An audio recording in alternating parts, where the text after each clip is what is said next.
India's backyard influx from Genji chaos in Nepal to civilian surrender in Pakistan. 2035 Bharat के पड़ोसी में अस्थिरता। जी हाँ, भारत के पड़ोसी देश है उनमें अस्थिरता देखने को मिली है। कॉन्टेक्स्ट की बात करें यानी पृष्ठभूमि क्या है, न्यूज़ क्या है, तो वर्ष 2025 में भारत के पड़ोसी देशों के लिए राजनीतिक अस्थिरता, सैन्य टकराव, प्राकृतिक आपदाओं और मानवीय संकटों से भरा रहा है। जी हाँ, इस क्षेत्र में अशांति ने भारत की पड़ोसी नीति यानी कि नेबरहुड फर्स्ट पॉलिसी और विदेश नीति के पुनर्संतुलन को मजबूत किया है।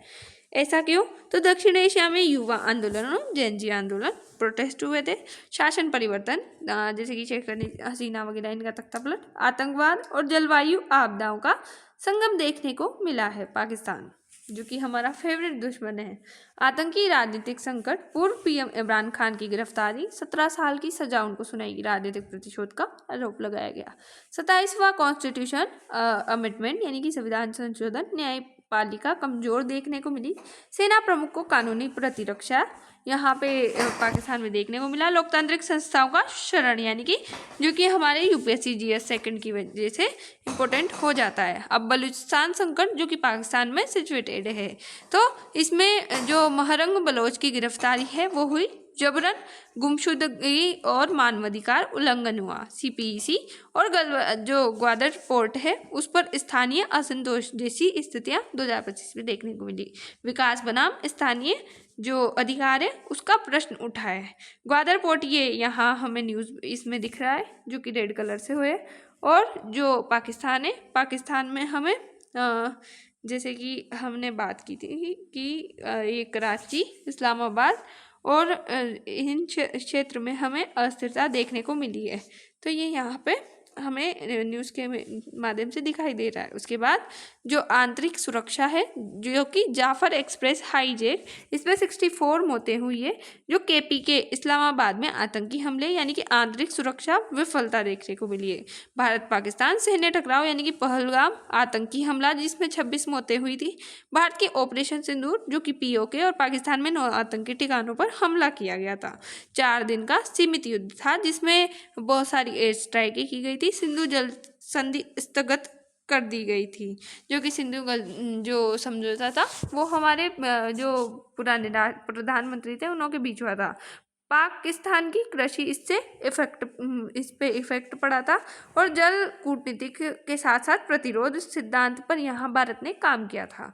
बांग्लादेश की बात करें तो सत्ता में परिवर्तन हुआ। जी हाँ, जैसे कि हमें पता है कि शेख हसीना सरकार का पतन हुआ था 2024 जुलाई जनुभार में। मोहम्मद यूनुस की अंतरिम सरकार थी और चुनाव टालने से लोकतांत्रिक संकट आ गया था।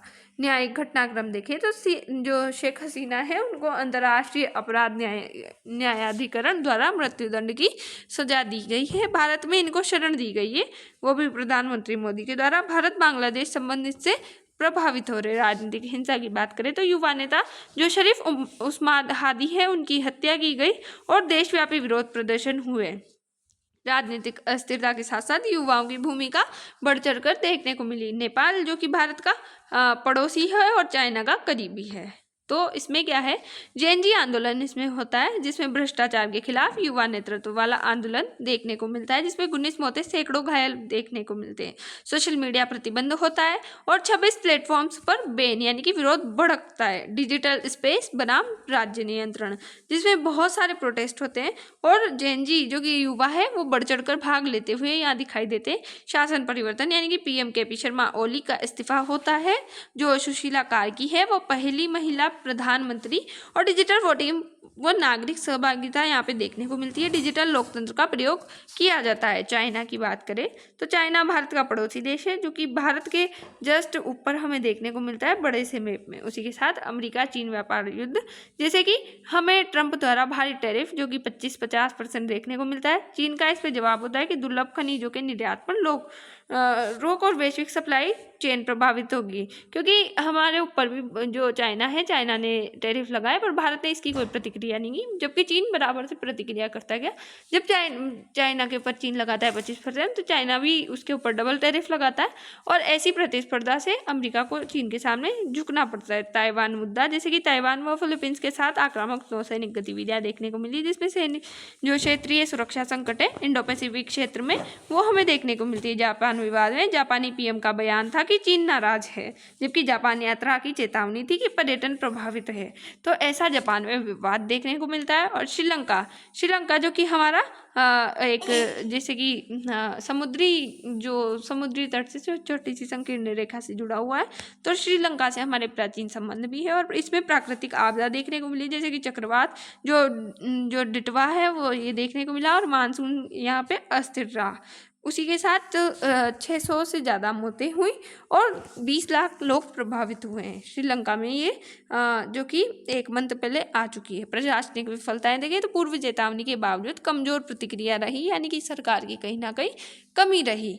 तमिल के क्षेत्रों में भाषा आधारित संचार समस्या देखने को मिलती है, क्योंकि यहाँ पे भी वही जनजातियों का संघर्ष है। आपदा प्रबंधन व समावेशी शासन की यहाँ पे कमी है।